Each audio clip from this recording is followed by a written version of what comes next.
بسم اللہ الرحمن الرحیم رب اشرح لی صدری ویسر لی امری واحلل عقدۃ من لسانی یفقہوا قولی صلی اللہ علی حبیبہ محمد وآلہ وسلم۔ السلام علیکم احباب صدق و وفا، امید کرتا ہوں آپ خیریت و عافیت سے ہوں گے اور اللہ سبحانہ تعالیٰ کی قربتوں کو سمیٹ رہے ہوں گے۔ جیسا کہ آپ سامنے ویڈیو کے اندر موضوع تو دیکھ رہے ہوں گے، بہت ہی اہم اور خاص ترین موضوعات میں سے یہ موضوع ہے، کیونکہ جو بھی شخص راہ طریقت کا علم لے رہا ہوتا ہے، چاہے وہ بزرگوں کی کوئی تعلیمات پڑھتا ہے یا کسی طریقے سے اس کو اس راہ کا شوق ہوتا ہے، تو اس کو منزل جو ملنی ہوتی ہے وہ کسی شیخ کامل کے ذریعے سے ملنی ہوتی ہے۔ تو آخر یہ کیوں بارہا شیخ کامل کو ہم کوٹ کرتے رہتے ہیں، یا بزرگوں نے بھی کوٹ کیا شیخ شیخ شیخ؟ تو آج کی اس ویڈیو کو اگر آپ نے سمجھ لیا تو انشاءاللہ تعالی العزیز آپ کو یہ پتہ چل جائے گا کہ شیخ کامل کیوں ضروری ہے، شیخ کامل ہوتا کون ہے، اس کی پہچان کیسے کی جائے۔ یہ تین موضوعات میں نے یہ سامنے، آپ امید ہے انشاءاللہ تعالی العزیز اگر آج کی اس ویڈیو کو صحیح طریقے سے سمجھ کر دیکھ لیں گے تو آپ کا ذہن بالکل کلیئر ہو جائے گا اور آپ کبھی بھی اس راہ طریقت میں دھوکہ نہیں کھائیں گے، کیونکہ دور حاضر میں تو شیخ کامل کی لائنیں لگی ہوئی ہیں، ہر شخص ہی شیخ کامل بنا پھرتا ہے، یہ بھی شیخ کامل ہے تو وہ بھی شیخ کامل ہے۔ امید ہے جب ہم اس دوسری اس تک پہنچیں گے نا، شیخ کامل کون ہوتا ہے، تو بہت سارے جو شیخ کامل سو کالڈ شیخ کامل جو ہیں وہ یہیں پہ فارغ ہو جائیں گے، اور یہ جو گدی نشین اور اس طرح کے معاملات بنے پھرتے ہیں، یہ یہیں پر آپ کو ان کی سمجھ آ جائے گی، آپ کے اوپر حقیقت انشاءاللہ کھل جائے گی۔ تو اب ہم اپنے موضوع کی طرف آتے ہیں۔ ہمارا جو سب سے پہلا موضوع ہے وہ یہ ہے کہ شیخ کامل کیوں ضروری ہے۔ یہ لفظ کیوں کا جواب ہم سب سے پہلے ڈھونڈنے کی کوشش کرتے ہیں۔ حضور نبی کریم صلی اللہ علیہ وآلہ وسلم کا فرمان عالی شان ہے، کیا بڑا خوبصورت، مومن کا آئینہ ہوتا ہے۔ یہ بہت، اب حضور کا فرمان عالی شان لکھا گیا تو انشاءاللہ تعالی برکت آ جائے گی ساری کی ساری۔ کیا ہم نے سب سے پہلا یہ حدیث مبارکہ کوٹ کی ہے کہ مومن کا آئینہ ہوتا ہے۔ آئینہ کیا کرتا ہے؟ اگر ہم عام زندگی میں بات کریں تو آئینے کے اندر کیا ہوتا ہے؟ آئینہ انسان کو اپنا اصل دکھاتا ہے۔ انسان جو کچھ ہوتا ہے نا، وہ جب آئینے کے سامنے جا کے کھڑا ہوتا ہے تو اس کو اپنی حقیقت نظر آ جاتی ہے، اور وہ اپنے آپ کو سنوارتا بھی ہے اور اپنے آپ کو ٹھیک بھی آئینے کے سامنے جا کے کر لیتا ہے۔ بالکل ایسے ہی انسان کو کسی ایسے مومن کی ضرورت ہوتی ہے، ایک مومن کو کسی ایسے مومن کی ضرورت ہوتی ہے جو اس کے لیے آئینے کی سٹیج پر ہو، اس کا اتنا اندر صاف ہو، اس کا ظاہر و باطن اتنا صاف ہو کہ جب بھی وہ شخص، وہ مومن جو مومن بن کے حضور کی قربت پانے کی تلاش میں ہے، جب بھی وہ اس شخص کی صحبت میں جائے تو وہ اپنے آپ کو نکھارے، اپنی ذات کے اندر جو بھی اس کے اندر کجیاں، کمیاں، کوتاہیاں ہیں وہ اس کو نظر آئے۔ اب جو شیخ کامل ہوتا ہے، جتنا وہ اعلیٰ اور عرفہ ہوگا، اتنا ہی آپ جب اس کی صحبت میں جائیں گے اپنے اندر آپ غلطیاں تلاش کر لیں گے، آپ کو اپنے اندر کی غلطیاں نظر آئیں گی۔ اور ایک بات یاد رکھیں، جو شیخ کامل ہوتا ہے، جو آئینے کی سٹیج پر ہوتا ہے، آئینہ کبھی جھوٹ نہیں بولتا، آئینہ کبھی بھی کوئی ایسی بات نہیں کرے گا۔ آپ آئینے کے سامنے جا کے سجدے کرنے شروع کر دیں یا آئینے کو آپ گالیاں دینا شروع کر دیں، وہ پھر بھی آپ کو آپ کی حقیقت بتائے گا۔ آپ چاہے اس کو جتنا بھی اس کے سامنے اس کی تعریفیں کر لیں، اس کا جو بھی معاملہ کر لیں، لیکن وہ بتائے گا آپ کو آپ کی حقیقت۔ اور چاہے آپ اس کو جتنا بھی برا بھلا کہہ لیں، آئینہ ہے نا، تو وہ آپ کو آپ کی حقیقت پھر بھی بتائے گا۔ وہ آپ کی باتوں کے اوپر نہیں مڑے گا کہ آپ کو اچھی بات کریں گے تو وہ بھی آپ کے سامنے اچھا بن جائے گا. جیسے آئینے کے سامنے آپ کھڑے ہوتے ہیں تو ویسا ہی عمل ہوتا ہے. لہٰذا اصل میں ہم نے ایک ایسا مومن تلاش کرنا ہوتا ہے, ایک ایسا شخص تلاش کرنا ہوتا ہے جو ہمارے لیے آئینے کے مقام پر ہو. سلطان العارفین حضرت سلطان بہو رحمۃ اللہ علیہ بڑا خوبصورت ایک آپ کا کلام ہے. آپ فرماتے ہیں نہ رب عرش معلیٰ ہوتے, اللہ عرشوں پہ نہیں ہے, نہ رب عرش معلیٰ ہوتے, نہ رب خانے کعبے ہو. نہ اللہ عرشوں پہ ہے, نہ اللہ تمہیں خانے کعبے میں ملے گا. نہ رب عرش معلیٰ ہوتے, نہ رب خانے کعبے ہو. نہ رب علم کتاباں ملیا, نہ رب وچ محرابے ہو. کہ مجھے کتابیں پڑھنے سے بھی اللہ نہیں ملا, مجھے سجدے کر کر کے بھی اللہ نہیں ملا. نہ رب وچ محرابے ہو, گنگا تیرت بول نہ ملیا, پینڈے بے حسابے ہو. کہ میں نے گنگا تیرت بہت زیادہ اپنی جان پہ ظلم بھی کر کے دیکھیں, چلے بھی کر کے دیکھیں, سارے معاملات کر کے دیکھیں, گنگا تیرت بول نہ ملیا, پینڈے بے حسابے ہو. جددہ مرشد ملیا کامل, چھٹے سب عذابے ہو. کہ جب مجھے میرا شیخ کامل ملا, مجھے کوئی آئینہ ملا, اس آئینے کے سامنے جب میں نے اپنی نفی کی, میں نے اپنے اوپر لا کی تلوار چلائی, میں نے اپنے آپ کو اللہ سبحانہ تعالیٰ کی محبت میں, اللہ سبحانہ تعالیٰ کی صفات میں غرق کرنے کے معاملات کو طے کیا, تو تبھی مجھے اصل حقیقت ملی. جب مجھے میرا شیخ ملا تو میں نے اس کی ذات میں اپنے آپ کو دیکھا کہ میں کتنا اپنے آپ اپنی نفی کر چکا ہوں, کتنا میں صفات الہیہ تک پہنچ چکا ہوں. تو جب شیخ آپ کو شیخ کامل مل جاتا ہے تو یہ اسی لیے ضروری ہے کہ آپ کوئی ایسا شخص ڈھونڈیں جو آپ کو آپ کے ظاہر کے معاملات بھی سمجھائے اور آپ کے باطن کی عکاسی بھی اس کے اندر ہو, تو پھر ہی آپ کو اصل حقیقت سمجھ آتی ہے. اب یہ جو میں نے باتیں کی ہیں یہ اولاً تو ایسے سمجھ آئے گی نہیں جب تک آپ کسی شیخ کامل کی صحبت میں جا کے بیٹھیں گے نہیں. اب ہم بات کرتے ہیں اصل حقیقت کی کہ شیخ کامل کون ہوتا ہے.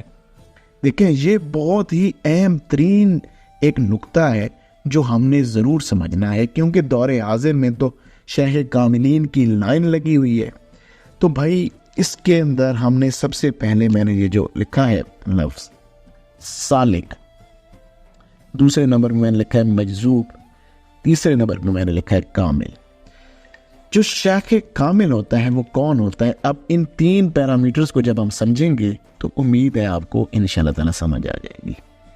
دیکھیے شیخ کامل وہ شخص ہوتا ہے جس نے سلوک کہتے ہیں وہ راستہ جس پہ انسان جب چلتا ہے نا تو اپنی نفی کر لیتا ہے. جو ایسے راستے پہ چلے جس سے وہ اپنی نفی کر رہا ہے تو ایسے شخص کو سالک کہتے ہیں, سفر طے کرنے والا. کس کو سفر, کون سا سفر طے کر رہا ہے؟ سلوک کا, یعنی کہ اپنی نفی کا. تو سالک ہونا بہت ضروری ہے شیخ کامل کا, کہ وہ پہلے کسی نہ کسی آئینے کے سامنے, یہ جو میں نے کہا تھا مومن کا آئینہ ہوتا ہے, اس نے کسی ایسے شیخ کامل کو پہلے ڈھونڈا, پھر اس کی پیروی میں اپنا سفر طے کیا, اپنا سلوک طے کیا, اور سلوک طے کرنے کے بعد منزل کو جب پہنچا تو یہ سالک پھر بن جاتا ہے کامل. کیا بن جاتا ہے جناب؟ یہ سالک بن جاتا ہے کامل. اس نے جب سفر طے کر لیا سارا تو یہ پھر کامل بن جاتا ہے.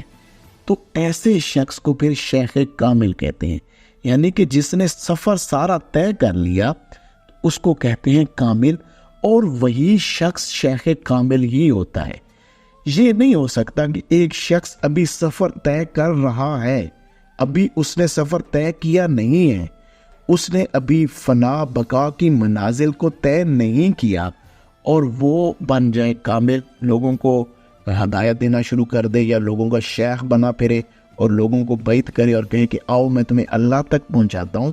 تو یہ بہت بڑا حجاب ہوگا اگر کوئی شخص خود ابھی سفر میں ہے اور وہ کاملیت کا دعویٰ کرتا ہے, تو وہ شخص اللہ اور اللہ کے حبیب صلی اللہ علیہ وآلہ وسلم کی راہ کے اندر سب سے بڑا وہ حجاب ہوگا ایسا شخص۔ دیکھیں احباب، سب سے پہلی بات تو یہ ہے کہ یہیں پر 100 کارڈ پیروں کی، 100 کارڈ گدی نشینوں کی یہیں پر چھٹی ہو جاتی ہے۔ بھائی جو خود ہی، جس نے کوئی سلوک طے ہی نہیں کیا، جو کبھی سالک رہا ہی نہیں، جس نے کبھی کسی شیخ کی صحبت میں سفر کو طے کرنے کی کوشش کی ہی نہیں، بھلا وہ کیسے شیخ کامل ہو گیا؟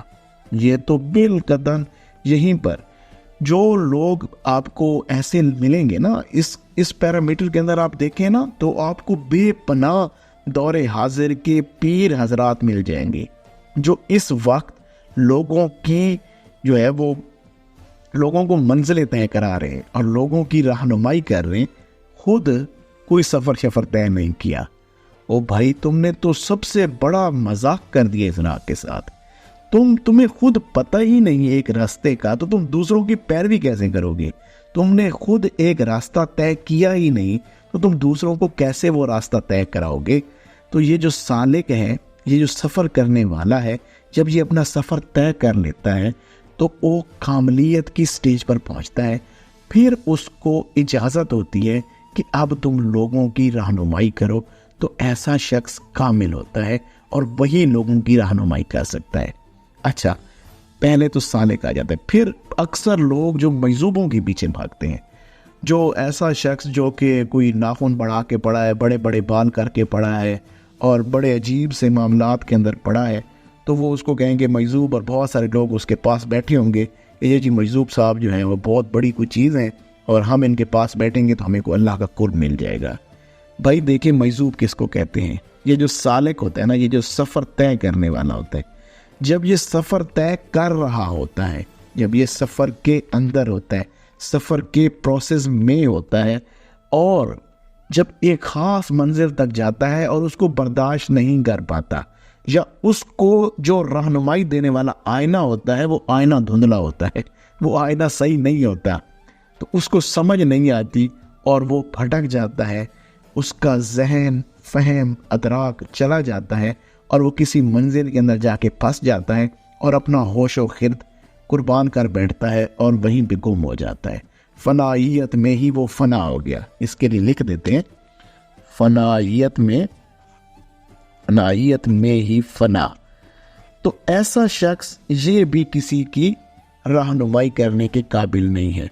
سالک خود بھی اگر وہ خود سفر طے کر رہا ہے تو بھئی وہ کسی کی اس طریقے سے رہنمائی نہیں کر سکتا کہ کسی کو ساتھ لے کے چلائے اور کہے کہ آؤ بھائی میں تمہیں منازل طے کراتا ہوں یا میں تمہارے معاملات کو کلیئر کر لوں گا۔ یہ کسی صورت ممکن نہیں ہے، کیونکہ وہ ابھی خود سفر میں ہے نا، اپنے آپ کو ٹھیک کر رہا ہے، تو اس کے اندر ابھی بہت ساری کمیاں کجیاں کوتاہیاں ہوگی۔ اگر وہ کمیاں کجیاں کوتاہیاں اس کے اندر ہیں تو اس کے ساتھ چلنے والا بھی تو اس کی کمیاں کجیاں کوتاہیاں جان لے گا اور وہ بھی اس جگہ پہ ڈنڈی مار دے گا، تو پھر کاملیت کا یہ جو معیار ہے، یہ کاملیت کا معیار جو ہے وہ پھر ڈاؤٹ فل ہو جائے گا۔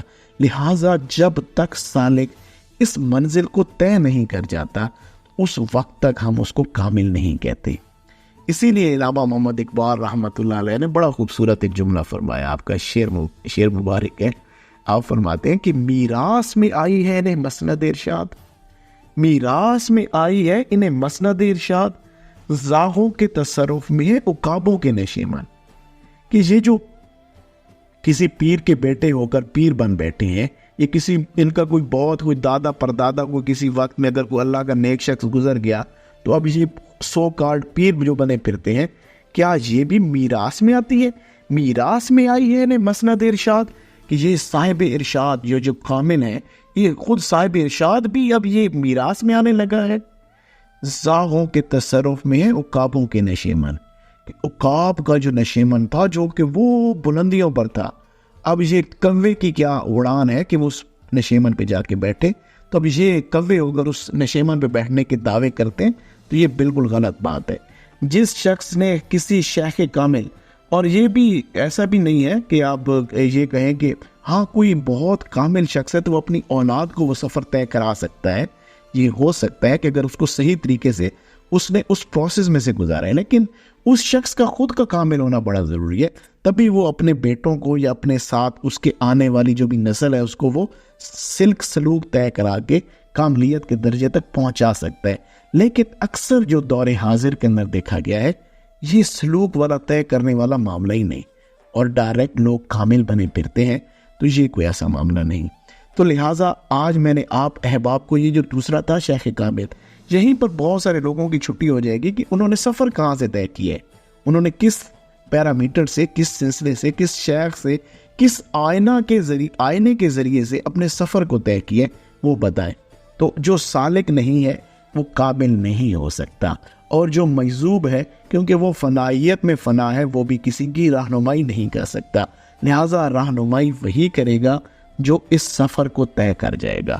یہاں تک تو بات ہو گئی، میں نے آپ کو یہاں تک یہ چیز سمجھائی، کوشش کی کہ شیخ کامل ہوتا کون ہے۔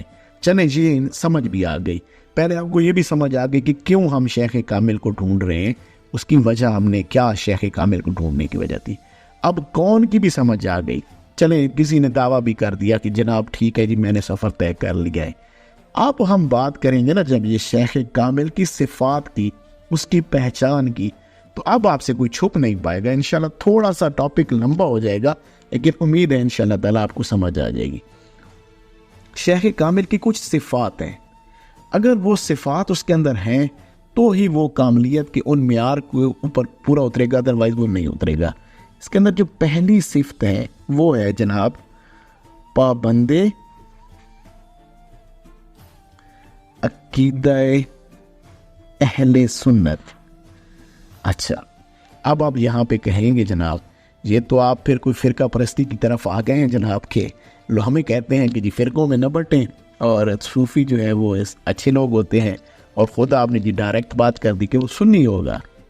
یہاں پہ میں سمجھاتا ہوں، یہ بڑا اہم نقطہ ہے جو آپ کو میں سمجھانے لگا ہوں، اور اس کو بڑے آپ نے تدبر اور غور کے ساتھ سمجھنا ہے۔ پابند عقیدہ اہل سنت سے یہ ہرگز مراد نہیں کہ وہ کچھ سنی ہوگا۔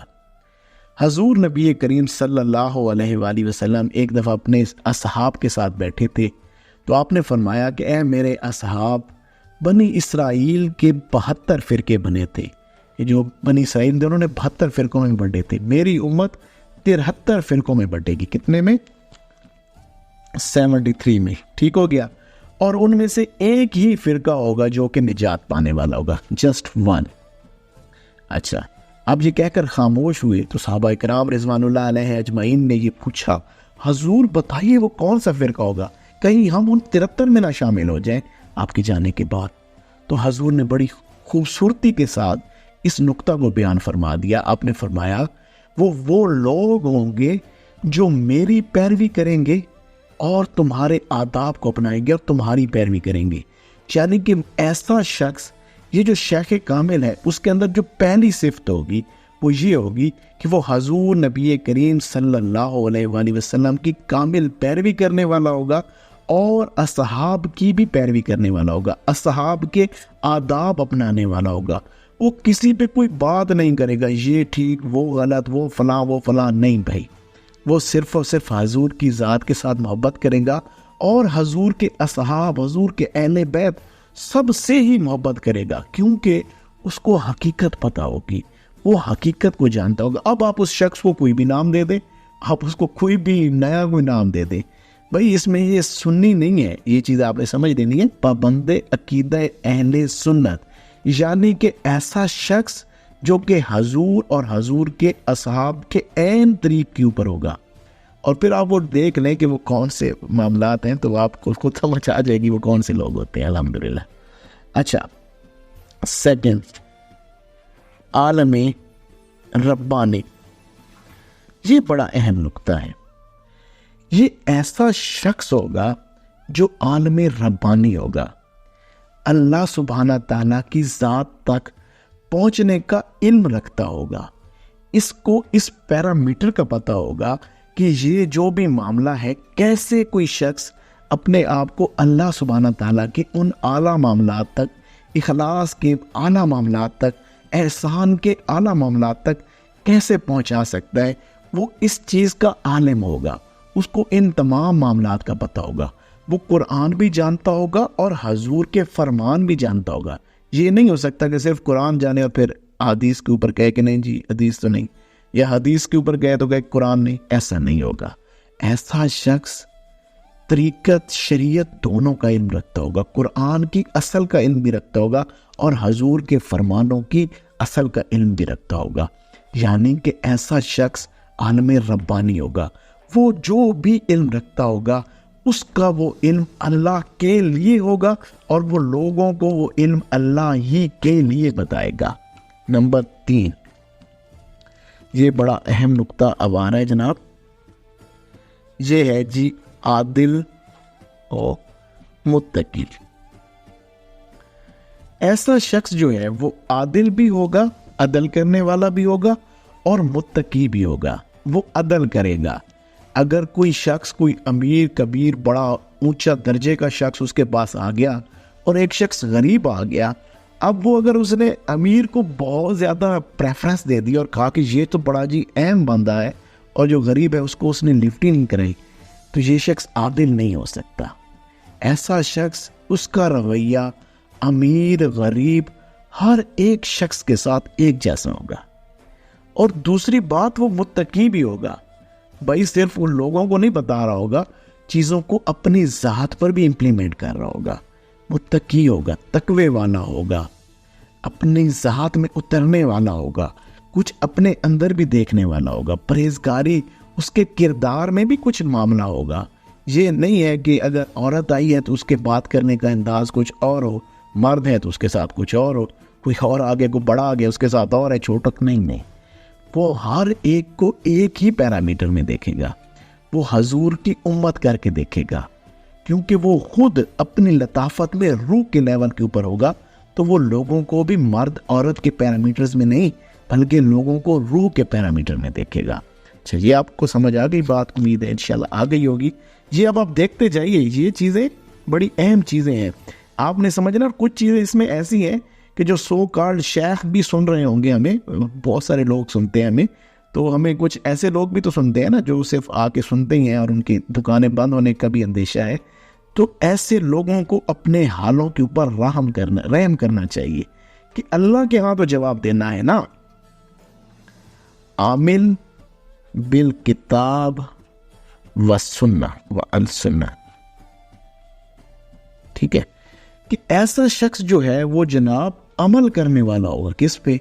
کتاب کے اوپر, اللہ کے قرآن کے اوپر. اس کو پہلے تو خود سمجھے گا, پھر اس کو عمل میں بھی لائے گا. اللہ کے فرمانوں کو سمجھ کر ان کے اوپر خود عمل پیرا ہونے والا شخص ہوگا, اور حضور کے فرمانوں کو بھی سمجھ کر ان کے اوپر عمل کرنے والا ہوگا. یہ نہیں ہے کہ صرف میرا دوسروں کو ہی بتاتا رہے اور اپنی ذات میں کوئی عمل نہ ہو.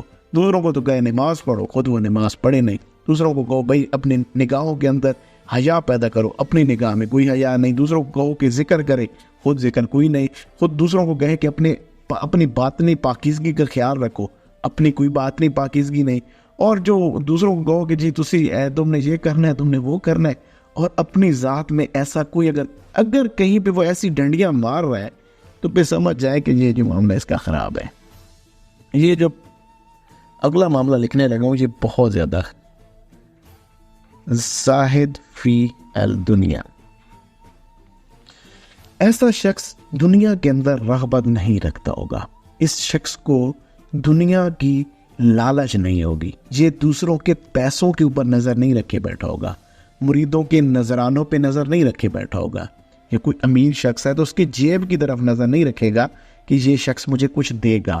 کسی سے کوئی امیدیں وابستہ نہیں کرے گا. یہ زاہد فی دنیا ہوگا. یہ صرف اپنی توکل اللہ کی ذات کے ساتھ جوڑے رکھے گا کہ اللہ جو مجھے دنیا دے دے, جو مجھے عزت کے ساتھ اللہ کی طرف سے مل جائے, بہت اچھی بات ہے.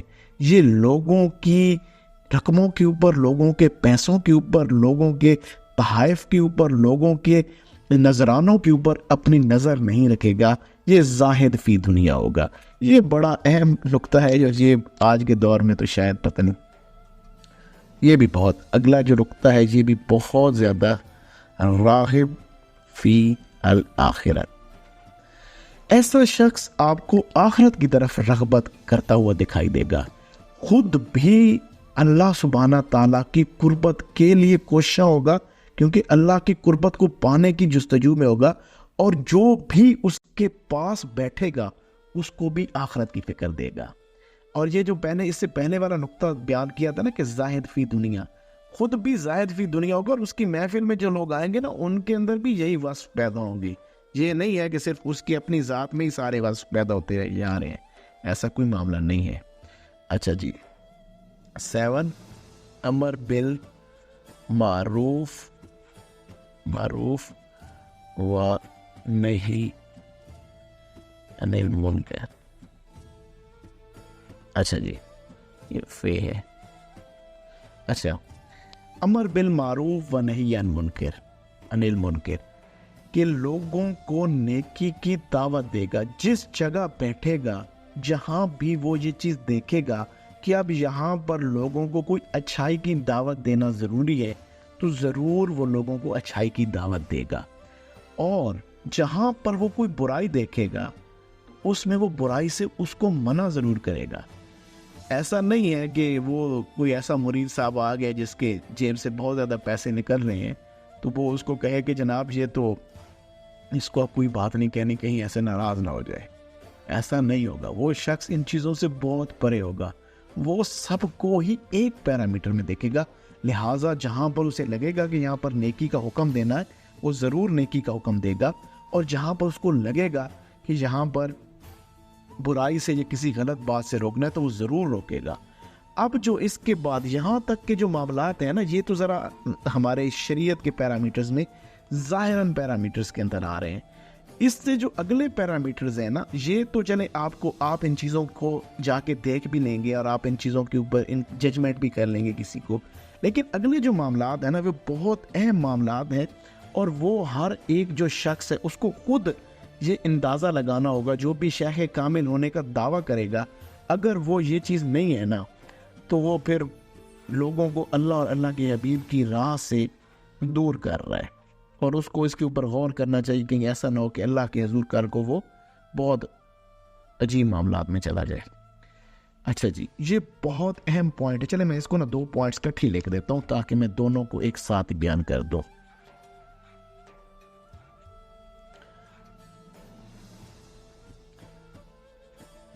مجذوب سالک تمام کردہ، سالک مجذوب تمام کردہ۔ اگر تو یہ بات نہیں ہے نا جناب، پھر تو معاملہ بہت ہی خراب ہے۔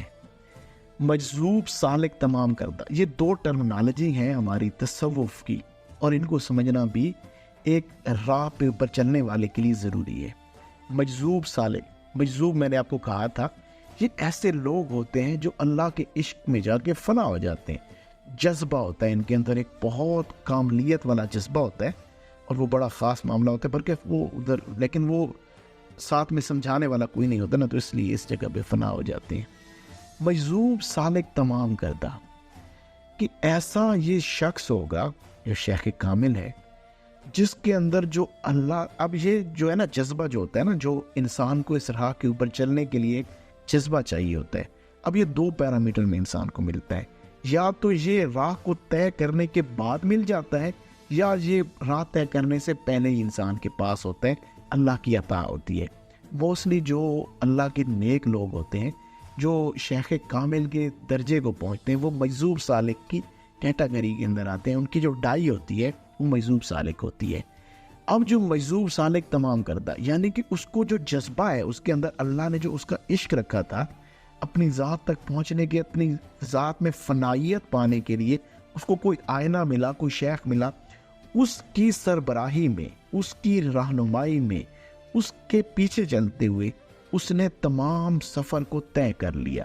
اس کا جو جذبہ تھا، اس نے اپنی فنائیت، اس نے اپنے اندر باطن میں جو بھی تھے معاملات، اس کے جو بھی انفس کے معاملات تھے، اس کے تمام لطائف تھے، جو بھی معاملات تھے، اس کے اندر کی جو ساری دنیا تھی، وہ سارے کے سارے جذبے کے ساتھ اس نے اللہ کے اس عشق کو طے کر لیا۔ مجذوب سالک تمام کردہ، اس نے جذبہ سارا طے کیا، اور اللہ کی ذات میں فنائیت اور بقائیت، عروج بھی طے کر گیا اور نزول بھی طے کر گیا، اور معاملات اس کو سمجھ آ گئے سارے۔ اب دوسرا جو ہے نا نقطہ، وہ بھی بڑا اہم ہے۔ سالک مجذوب تمام کردہ. اب جب وہ اس سفر کے اوپر طے کر رہا ہوتا ہے نا، اب وہ اس کو جو پہلا مجذوب، اس کے پاس ایک اپنا جذبہ تھا، اس جذبے کے ساتھ وہ اپنے سفر کو فنائیت میں طے کر رہا تھا، اور اس نے اس کو طے کر بھی لیا. لیکن اس سفر کو طے کرتے ہوئے سالک مجذوب پھر ایک بہت خاص قسم کا جذبہ ہے جو سلوک طے کر لینے کے بعد انسان کو ملتا ہے اللہ کی طرف سے، جو اس کو راہ پہ تھکنے نہیں دیتا، جو بڑا خاص اور خاص معاملہ ہے. اس کو بھی وہ طے کر چکا ہو، اس کو وہ بھی جذبہ حاصل ہو. ایک تو اپنے جذبے سے اس نے تمام منازل کو طے کیا ہو کسی شیخ کی رہنمائی میں، اور اس نے اس کے اوپر مور بھی لگائی ہو، اور دوسرا سالک مجذوب تمام کردہ کہ پھر وہ اصل جذبے کے ساتھ بھی منازل کو طے کر چکا ہو. اچھا، اب یہ عام لوگ جو ہم سن رہے ہیں، یا کسی شخص کو وہ جب شیخ کامل کو تلاش میں جائیں گے تو یہ دو چیزیں انہیں خود کو تو وہ نہیں دیکھ سکتے نا کہ اس نے کیا یہ سارے معاملات طے کر لیے. تو بھائی یہ کم از کم جو شخص ہماری بات شاید سنے، اللہ تعالیٰ ہماری بات اس تک پہنچائے. جو شخص شیخ کامل ہونے کا دعویٰ کر رہا ہے، اگر اس نے یہ دو چیزیں نہیں کی نا بھائی، تو وہ تو لوگوں کا بیڑا خراب کر دے گا. یہ جو سالک آئے گا نا یہاں پہ، وہ پھر مجھے وہ شعر یاد آ گیا کہ لاکھوں ہی مسافر چلتے ہیں، منزل پہ پہنچتے ہیں دو ایک، اے اہل زمانہ قدر کرو، نایاب نہیں کامیاب ہیں ہم. کہ بھائی یہ جو اس راہ پہ چلتا ہے نا، وہ جو اس کو طے کرتا ہے، تو وہ خود تبھی دوسرے کو طے کرائے گا جب وہ اس کو طے کر لے گا نا. جب لاکھوں لوگ چلتے ہیں، کوئی ایک دو ہی ہوتے ہیں نا جو شیخ کاملیت کو پہنچیں گے جا کر، اور پھر ان کے پاس وہ سارے کے سارے پیرامیٹرز ہوں گے جو پھر وہ دوسروں کو بتا سکیں گے کہ بھائی ایسے ان معاملات کو طے کرنا ہے. اچھا، یہاں تک ہو گیا. اب جو اگلے پوائنٹس آ رہے ہیں نا، یہ بس اس پہ وہی لوگ ہی پورا اتریں گے جو بہت خاص ہیں.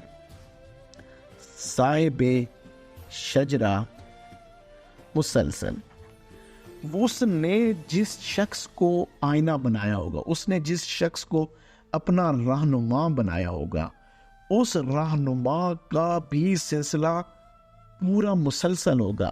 اس رہنما سے چلتے ہوئے وہ سلسلہ حضور نبی کریم صلی اللہ علیہ وآلہ وسلم کی ذات تک پہنچتا ہوگا.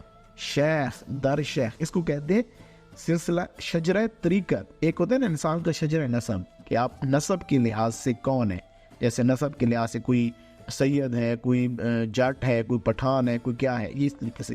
ایسے ہی شجرہ طریقت ہوتا ہے. اب جو شجرہ اس شخص کا جو شیخ ہوگا، جو اب شیخ کامل ہونے کا دعویٰ فرما رہا ہے، تو اب اس کا جو شیخ ہوگا، پھر اس کا جو شیخ ہوگا، پھر اس کا جو شیخ ہوگا، یہ سلسلہ کڑی بکڑی حضور نبی کریم صلی اللہ علیہ وآلہ وسلم کی ذات تک پہنچے گا. کیوں؟ بھلا اس لیے کہ اگر بھائی تو شیخ کامل ہے اور تیرا شجرہ مکمل ہوگا، تو اب کوئی شخص اس کے ہاتھ کے اوپر توبہ کرے گا تو لازمی بات ہے اس نے بھی تو کسی شیخ کے ہاتھ کے اوپر توبہ کی ہے نا، جو شیخ کامل ہے. جو شیخ کامل ہے اس نے بھی کسی شیخ کامل کے ہاتھ کے اوپر توبہ کی ہے. تو یہ توبہ پہنچتے پہنچتے پہنچتے پہنچتے حضور نبی کریم صلی اللہ علیہ وآلہ وسلم کی بارگاہ تک پہنچے گی. جو اشار ہے اصحاب، 4 یار میں سے کسی ایک یار میں سے گزر کر وہ معاملہ پہنچے گا حضور کی ذات تک. اور اللہ نے قرآن میں کیا ارشاد فرمایا کہ اگر اے مومنو تم اپنی جانوں پہ کوئی ظلم کر بیٹھو، پھر کیا کرو، حضور کی بارگاہ میں جاؤ اور وہاں پر جا کے ان کے سامنے جو ہے نا میری ذات سے معافی مانگو. پھر حضور بھی تمہارے لیے دعا فرما دیں گے، تو ہم تم پہ رحم کر دیں گے، تمہیں معاف کر دیں گے، تمہارا معاملہ ٹھیک ہو جائے گا. تو بھائی اصل میں یہ شجرہ مسلسل اسی چیز کی طرف انڈائریکٹلی، جب آپ کسی شیخ کامل کی بیعت کرتے ہیں، اس کے ہاتھ کے اوپر، بیعت اصل میں توبہ کا نام ہے نا.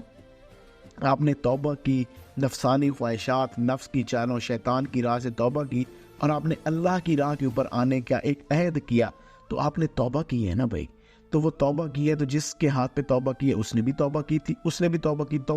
یہ توبہ چلتے چلتے حضور کی بارگاہ تک یہ توبہ اگر جائے گی تو پھر آپ کا معاملہ بہت اچھا ہو جائے گا، اور اللہ اس پہلے معاملے پر ہی آپ کے اوپر بڑی کرم نوازیاں فرما دے گا. اچھا، اب جو ہے نا یہ پوائنٹ نمبر 11 یہ بڑا خاص ہے جناب. مرتبہ احسان پر فائز ہو اور صاحب مشاہدہ بھی ہو، خود مرتبہ احسان کے اوپر فائز ہو، یعنی کہ حضور نبی کریم صلی اللہ علیہ وآلہ وسلم نے جو احسان کی تعریف فرمائی، کیا تعریف فرمائی تھی؟ چلیں وہ بھی لکھ دیتے ہیں یہاں پر، کہ اللہ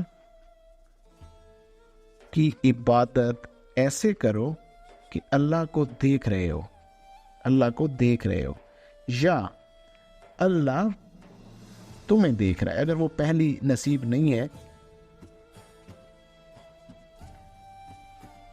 کہ جو پہلا اس میں پوائنٹ ہے کہ اللہ کی ایسی عبادت کرو کہ اللہ کو دیکھ رہے ہو، اگر یہ نصیب نہیں ہے تو کم از کم یہ ضرور کر لو کہ اللہ تمہیں دیکھ رہے، یعنی کہ اصل میں اب یہ جو مرتبہ احسان ہے یہ پہلی کیٹیگری کے اندر آتا ہے، کہ ایسے وہ شخص کسی شیخ کامل سے، کسی آئینہ کے ساتھ اپنی روح کی لطافت کو اس درجہ پر لے جائے کہ اس کی اندر کی باطنی آنکھ، اس کے اندر کا وجدان اس حد تک روشن ہو جائے کہ وہ جب بھی اللہ کے سامنے کھڑا ہو تو اس کی ذات اللہ کو دیکھے، اس کے اندر وہ اپنے آپ کو اللہ کی بارگاہ میں دیکھنے والے مقام تک لے جائے، اس کا قلب اس قدر روشن ہو جائے کہ اللہ کی ذات کو وہ دیکھنے لگ جائے۔ اب وہ دیکھنا کو سر کی آنکھوں سے نہیں ہے، وہ اپنے احساسات سے ہے، اپنی قلبی فکر وجدان سے ہے۔ آپ کا قلب اس قدر بالیدہ ہو جائے، آپ کی روح اس قدر بالیدہ ہو جائے کہ اللہ کی بارگاہ کے وہ نور و تجلیات کو دیکھنا شروع کر دے، تو یہ ہوتا ہے مرتبہ احسان۔ اور جو شخص شیخ کامل ہونے کا دعویٰ کرے وہ خود مرتبہ احسان پہ فائز ہوگا تو ہی وہ کسی دوسرے سالک کو مرتبہ احسان تک لے کے جا سکتے ہیں، ورنہ یہ ممکن ہی نہیں کہ کوئی شخص جو خود مرتبہ احسان پہ فائز نہیں تو کسی دوسرے کو مرتبہ احسان تک لے جائے۔ اور پھر وہ صاحب مشاہدہ بھی ہو، کہ وہ اپنی ذات کا مشاہدہ کرنے والا بھی ہو، اور اللہ اس کی اندر قلبی آنکھ کو اس حد تک روشن کر دے، اس کی فراست اس حد تک روشن ہو کہ وہ دوسروں کا بھی مشاہدہ کر لے۔ جیسے حضور نبی کریم صلی اللہ علیہ وآلہ وسلم کا فرمان عالی شان ہے کہ مومن کی فراست قلبی کا لفظ ایگزیکٹلی نہیں بھی ہے، تو مومن کی فراست سے ڈرو کہ وہ اللہ کے نور سے دیکھتا ہے۔ تو فراست کا تعلق کیونکہ اس انسان کے قلب کے ساتھ ہے نا، یہ تو اندر کا معاملہ ہے، کوئی فراست یہ تو نہیں ہے کوئی علیحدہ سے کوئی چیز ہے، قلب کے ساتھ فراست قلبی، قلب کے اندر کی جو فراست ہے، اس کی قلب کی نگاہ، روح کی نگاہ اس قدر روشن ہوتی ہے کہ وہ دوسروں کو پہچان لیتا ہے۔ تو لہٰذا ایسا شخص ہونا چاہیے، شیخ کامل وہی ہو سکتا ہے جو مرتبہ احسان پر بھی فائز ہو اور صاحب مشاہدہ بھی ہو۔ تو بھائی اگر آپ یا میں یا کوئی بھی کائنات کا شخص جو بھی شیخ کامل ہونے کا دعویٰ کرے گا، وہ اس پیرامیٹر کے اوپر اگر نہیں خود پورا اترتا تو چھوڑ دو یار، پھر اس چیز کو، اس معاملے کو چھوڑ دو، ورنہ بڑے معاملات خراب ہو جائیں گے اللہ کے ہاں۔ صاحب اجازت و خلافت، کہ اس کو نا کسی اللہ کے نیک شخص نے جو آئینے کے مقام پر خود فائز ہے، اس نے اس کو کوئی اجازت دی ہو کہ بھائی تم دوسروں کی رہنمائی کرو، ہاں مجھے یہ لگ رہا ہے کہ اب تمہیں دوسروں کو کچھ بتانا چاہیے، کو دوسروں کی کو آگاہی دینا چاہیے، تو یہ شخص صاحب اجازت ہوتا ہے یا خلافت، یا اس کے اوپر اس کا جو شیخ ہوتا ہے وہ بھروسہ کرتا ہے اور وہ اللہ سبحانہ تعالیٰ کی بارگاہ میں وہ اس چیز کا مشاہدہ کر لیتا ہے اس شخص کے اندر۔ اب اس کے اندر یہ ابیلٹی ہے کہ یہ دوسروں کی رہنمائی ایسا انداز میں کر سکتا ہے، پر کہ خلافت کے بھی بہت سارے پیرامیٹر ہوتے ہیں، ہمارا بھی وہ ٹاپک نہیں ہے۔ تو ایسے شخص کو کسی نہ کسی اللہ والے نے خلافت دی ہو، اسے کہا ہو کہ اب آپ ہمارے اس شجرہ کے اندر شامل ہیں جو ان سے چلتا ہوا حضور نبی کریم صلی اللہ علیہ وآلہ وسلم کی بارگاہ تک پہنچتا ہے۔ تو امید کرتا ہوں کہ آپ احباب کو میری یہ باتیں بڑے احسن انداز میں سمجھ آ گئی ہوں گی۔ اب یہ ان چیزوں کے اوپر ایک تو ہم نے خود بھی غور و تدبر کرنا ہے کہ ہمیں یہ چیزیں پتہ ہونی چاہیے کہ یہ معاملات کیسے ہیں۔ ہم یہ چاہتے ہیں کہ اللہ سبحانہ تعالیٰ ہر ایک سننے والے کو اس مقام تک پہنچا دے کہ اس کے اندر یہ ساری چیزیں اپنے اندر پیدا ہو جائے تاکہ وہ دوسروں کی رہنمائی کر سکے۔ اچھا، اب میں یہاں پر چلیں ویڈیو تھوڑی مزید لمبی ہو جائے گی، لیکن میں آپ کو یہاں پر ایک علامہ محمد اقبال رحمۃ اللہ علیہ کا خوبصورت کلام جو ہے وہ بھی ضرور سنانا چاہوں گا، کیونکہ آپ سے بھی کسی نے پوچھا تھا نا کہ حضور ہمیں بتائیے کہ یہ جو شیخ کامل ہوتا ہے وہ کون شخص ہوتا ہے۔ اب یہ ساری باتیں نا یہیں پر آ جائیں گی جب آپ ان کے اشعار سنیں گے نا علامہ محمد اقبال رحمۃ اللہ علیہ کی۔ آپ نے فرمایا کہ تو نے پوچھی ہے امامت کی حقیقت مجھ سے، تو نے پوچھی ہے امامت کی حقیقت مجھ سے، حق تجھے میری طرح صاحب اسرار کرے، کہ یار تو مجھ سے پوچھ بیٹھا ہے کہ بھئی کون ہوتا ہے وقت کا امام شیخ کامل کون ہوتا ہے، اللہ تجھے بھی میری طرح صاحب اسرار کرے، تیرا باطن بھی اس قدر روشن ہو جائے، تو بھی مرتبہ احسان پہ فائز ہو، تیرے اندر بھی مشاہدہ کی وہ اصل رنگ وہ روشنی ابھرے تیرے اندر کہ تجھے بھی وہ اسرار پتہ چلے، حق تجھے میری طرح صاحب اسرار کرے، ہے وہی تیرے زمانے کا امام برحق جو تجھے حاضر و موجود سے بیزار کرے، کہ تجھے ہر چیز سے بیزار کر دے، تیرے اندر جو ہے نا وہ دنیا اور دنیاوی معاملات کے لیے بیزاری آ جائے، تیری توکل درست ہو جائے، تیری توکل فقط اللہ کی ذات کے اوپر ہو۔ موت کے آئینہ میں تجھ کو دکھا کر رخے دوست، موت کے آئینہ میں تجھ کو دکھا کے رخے دوست، زندہ رہنا یا زندگی تیرے لیے اور بھی دشوار کرے، موت کے آئینہ میں دکھا کر تجھے رخے دوست، زندگی تیرے لیے اور بھی دشوار کرے، کہ تجھے بتا دے کہ تجھے جو مرتبہ احسان اگر مل بھی گیا ہے نا موت کے آئینہ کے اندر، کہ تجھے اصل جو حقیقت ملے گی وہ اس بشری لباس کو اتار دینے کے بعد ملے گی، زندہ رہنا تیرے لیے اور بھی دشوار کرے، کہ تو زندگی پھر گزارے گا بھی نا تو وہ تیری زندگی تو کہے گا کہ یار بس ٹھیک ہے گزار رہا ہوں، لیکن اصل حقیقت اس زندگی کے بعد ہی مجھے ملنی ہے۔ دے کے احساس زیاں، دے کے احساس زیاں تیرا لہو گرما دے، دے کے احساس زیاں تیرا لہو گرما دے، فقر کی سان چڑھا کے تجھے تلوار کرے، کہ تجھے احساس زیاں دے، بھائی تو بہت کچھ اپنی زندگی کی بہت ساری سانسیں تو ضائع کر بیٹھا ہے، اور پھر تجھے اصل حقیقی فقر کی سانس چڑھائے، تیرے اوپر تجھے وہ حقیقی ذکر اللہ دے، تجھے اپنی ذات میں اترنے کا وہ ہنر سکھائے، اور تجھے بتائے کہ کیسے مرتبہ احسان کی طرف بڑھتے ہیں، اور تجھے تلوار کر دے، تو اللہ کی تلواروں میں سے ایک تلوار بنے، تبھی تو اپنے نفس کے سر کو کاٹ سکے گا نا۔ فتنہ ملت بیضا ہے امامت اس کی، یہ بڑا اہم نقطہ ہے، فتنہ ملت بیضا ہے امامت اس کی، جو مسلمان کو سلاطین کا پرستار کرے، کہ ایسا شخص جس نے خود یہ راہ طے نہیں کیا، ایسے شخص کی یہ امامت ہے نا وہ بہت بڑا فتنہ ہے، کیونکہ وہ پھر مسلمان کو جو انسان کا ظاہر روح ہے وہ اس کو الٹا نفس کے تابع کر دے گا، وہ اس کو نفسانی معاملات کی طرف لے جائے گا، وہ اس کو اللہ کی طرف لے کے نہیں جائے گا بلکہ نفسانی معاملات کی طرف لے جائے گا، وہ سلاطین کا پرستار کر دے گا اس کو۔ اللہ کرے کہ آپ اور میں ان تمام باتوں کو اچھے اور احسن انداز میں اب سمجھ چکے ہوں، اور ہم دنیا میں ایسے لوگوں سے کوئی دھوکہ نہ کھائے۔ آپ نے آج سمجھا کہ کیوں شیخ کامل ضروری ہے، کیونکہ وہ ایک آئینے کے مقام پر ہے۔ پھر آپ نے یہ سمجھا کہ شیخ کامل کون ہوتا ہے، وہ ایسا سالک، یہ جو سارے معاملات سمجھائے گئے، اس سال سارا سلوک طے کر کے وہ کاملیت کے ان معاملات کو پہنچاؤ، اور پھر یہ شیخ کامل کے اندر جو صفات ہیں، یہ جو اس کے اندر کی جو معاملات ہیں، یہ آپ کے سامنے رکھ دی گئی ہیں، یہ وہ 12 صفات ہیں۔ یہ چاہیے کہ یہ تمام جتنے بھی دور حاضر کے اندر سو کالڈ جو پیر ہیں، یہ جو گدی نشین ہیں، وہاں پر جا کر نا یہ 12 صفات لگا دینی چاہیے ہر ایک شخص کو، آپ کو، مجھے، ہر ایک شخص کو یہ پڑھنا چاہیے ہر روز کہ کیا ہم ان چیزوں کو اچیو کر رہے ہیں یا کیا ہم ان کی طرف بڑھ رہے ہیں۔ اگر ہم ان کی طرف بڑھ رہے ہیں تو پھر بھائی مبارک ہو، آپ کاملیت کی طرف سفر کر رہے ہیں، پھر اللہ آپ کو کامل بنائے گا بھی صحیح انشاءاللہ تعالیٰ۔ اللہ سبحانہ تعالیٰ سے دعا ہے کہ ہم نے یہ جو تمام معاملات پڑھے، سمجھے، جانے، اللہ تعالیٰ ان پر عمل پیرا ہونے کی توفیق عنایت فرمائے، اور ہمیں ان کو احسن انداز میں اپنی ذات میں اتارنے کی توفیق دے۔ اچھی بات کو سن کر دوسروں تک پہنچا دینا بہترین صدقہ جاریہ ہے۔ شاید آپ کے ایک کسی تک اچھی بات کو پہنچا دینے سے اس کی زندگی کے اندر کوئی بدلاؤ آ جائے اور اس بدلاؤ سے اللہ تعالیٰ آپ سے بھی راضی ہو جائے۔ جزاک اللہ۔ السلام علیکم۔